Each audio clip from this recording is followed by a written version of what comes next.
Vous savez, souvent ça dépend de comment vous regardez les choses. Moi, je vais te donner une autre manière de voir les choses. Le président Alassane Ouattara a pris le pouvoir dans les conditions que nous connaissons tous. Pendant 10 années, on n'a pas eu de guerre en Côte d'Ivoire. On n'a pas eu de rébellion. On n'a pas eu de tentative de coup d'État. On n'a pas eu d'affrontement. Tu peux quitter Abidjan, aller à Odiéné. Tu peux quitter Odiéné, aller à Tabou. De Tabou, tu peux aller à Bouna. De Bouna, tu peux aller à Diaké, sans aucun problème. Les années avant lui, cela n'était pas possible. Sous le président Alassane Ouattara, aujourd'hui, la Côte d'Ivoire a une croissance économique. Que tu sois d'accord ou pas, c'est une réalité. Troisièmement, sous le président Alassane Ouattara, la Côte d'Ivoire est devenue très fréquentable. Des grands présidents, des grandes autorités des autres nations ont parcouru la Côte d'Ivoire. Il y a eu beaucoup de chantiers qui ont été ouverts et terminés. On a le barrage de Soubré, on a l'autoroute qui est à Yamoussoukro, on a le 3e pont, on a le 4e pont, on a beaucoup de réalisations. Donc sous le président Alassane Ouattara, beaucoup de choses ont été faites. Comme lui-même il a eu à le dire, il a fait ce qu'il a pu faire. Mais il y a aussi beaucoup de choses qui restent à faire.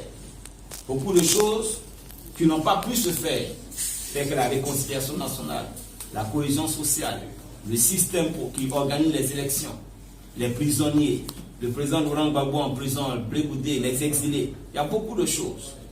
Donc ce que je veux dire simplement, ce que je veux que tu retiennes, c'est que quand Dieu suscite un homme, c'est pour donner un message et poser des pas. Et c'est ce message-là qu'il faut retenir. Ce n'est pas de juger la personne en tant que telle, mais c'est de percevoir le message. Et pour ceux qui analysent bien, on perçoit le message. Le président Laurent Gbagbo a été suscité, il est arrivé, il a donné un message. Et le message a été perçu. Quand vous analysez le message qu'il a donné, le message a été perçu. Et sa détention aujourd'hui à la haie, c'est le même message qui est en train d'être véhiculé. Donc il faut pouvoir lire entre les lignes pour percevoir le message divin qui est derrière chaque leader. Les deux ne portent pas le même message. Ils ont des messages totalement différents. Et quand nous allons dans le domaine spirituel, nos appartenances politiques, nos sensibilités politiques ne doivent pas avoir de la valeur. C'est le message.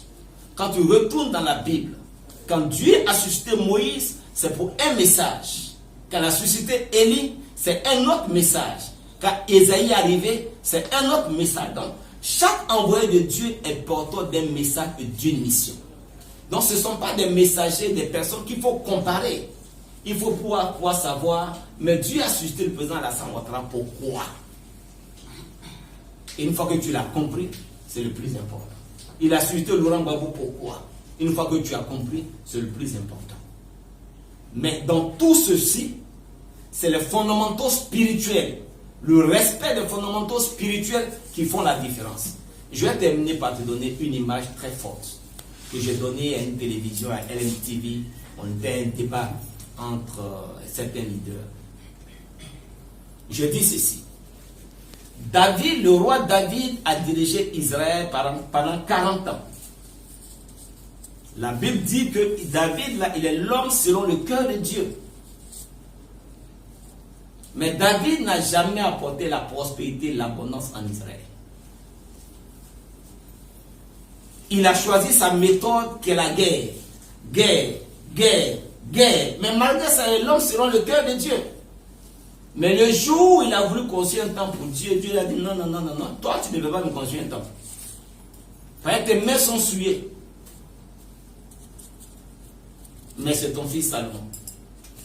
Salomon aussi a dirigé pendant 40 ans le même nombre d'années que son père David. Mais quand tu lis la Bible en 2 Chroniques chapitre 9 verset 27, la Bible dit que le roi Salomon rendit l'argent commun comme les pierres en Israël. Ça veut dire quoi? Ça veut dire Salomon a envoyé la prospérité en Israël.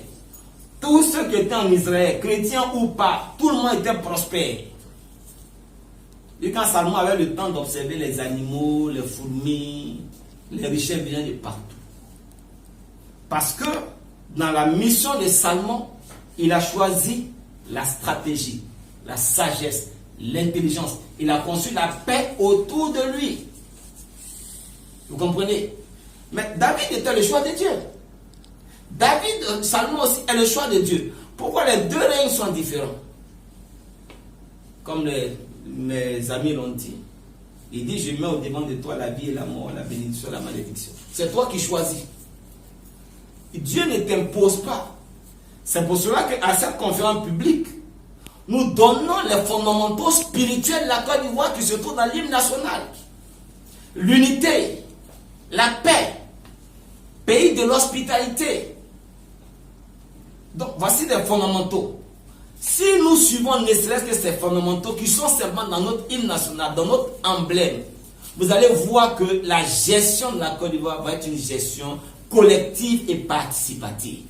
La gestion de la Côte d'Ivoire va être une gestion en paix.